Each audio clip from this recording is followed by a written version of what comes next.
Est-ce que tu connais sa biographie? Franchement, aujourd'hui, on a du lourd et il va parler de mon roman. Alors aujourd'hui on est à la rencontre de Philippe Schlatter, on ne le présente plus, tout le monde le connaît, une grande carrière dans les filières haut niveau, en formation, en sélection, etc. En pôle. Philippe, tu as lu ce roman, ce premier roman sur le handball. Est-ce que tu as envie de nous partager ce qui ressort comme éléments importants qui t'ont marqué?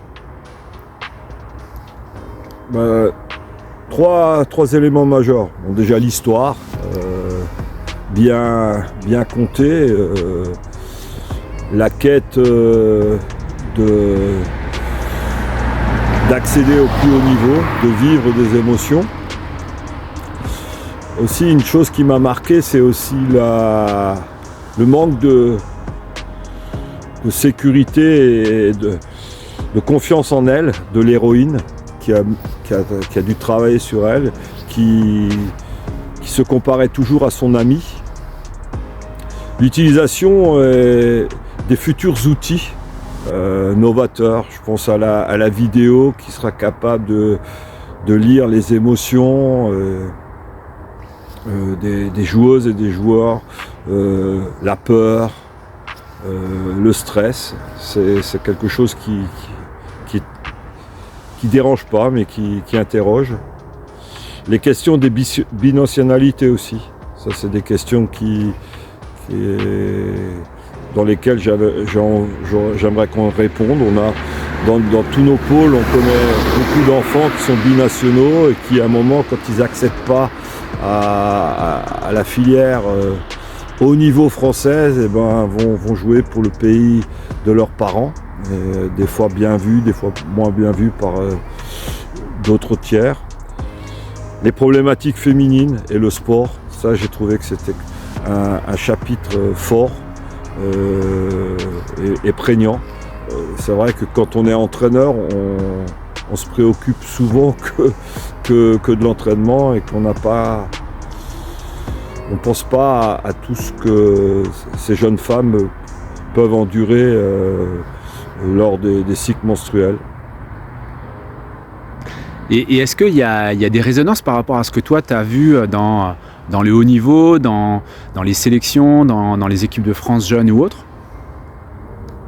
Oh, beaucoup, à part les problématiques purement féminines, déjà tout ce qui est la gestion des émotions, les leaderships, on le voit entre ces deux jeunes filles, la quête d'aller vers le haut niveau et dans tous les gamins que j'ai dû accompagner en pôle, on voit que c'est une quête et que des fois quand cette quête ils n'y accèdent pas tout de suite,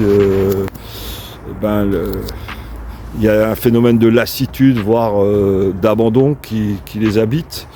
La problématique de la blessure aussi qu'on rencontre.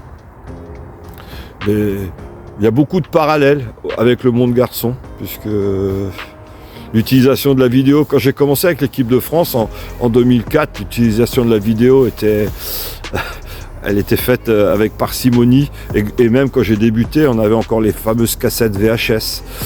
Maintenant, on arrive à filmer tout en ligne, on a des logiciels qui permettent de découper un match par séquence et on peut aller très vite à l'essentiel. Donc c'est vrai que demain, si on peut aussi lire les émotions, on pourra travailler avec des personnes expertes dans tout ce qui concerne le mental. Quand j'ai commencé, il n'y avait pas de préparateurs mentaux, voire de psychologues. Maintenant, tous les staffs se dotent de préparateurs mentaux, voire de psychologues. Donc, beaucoup de choses qui émergent de plus en plus dans l'activité et beaucoup de choses qui, à mon avis, vont être réelles dans un futur plus ou moins proche. Et peut-être dernière question, est-ce qu'il y a une scène ou un chapitre qui t'a peut-être plus touché qu'un autre? Il y a deux scènes. La première, c'est celle de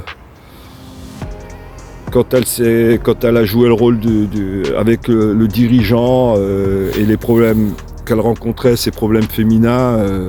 Cette scène m'a vraiment marqué parce que elle était vraiment mal et on lui a reproché de ne pas venir s'entraîner alors que c'est un droit d'être malade ou d'être...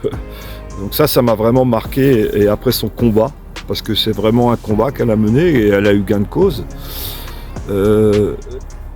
La deuxième scène, c'est la rencontre avec l'entraîneur danois et toute son approche un peu de gestion de groupe qui m'a vraiment touché.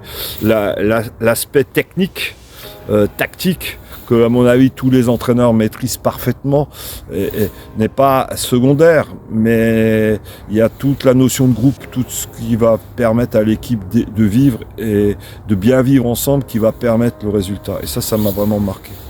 Merci Philippe.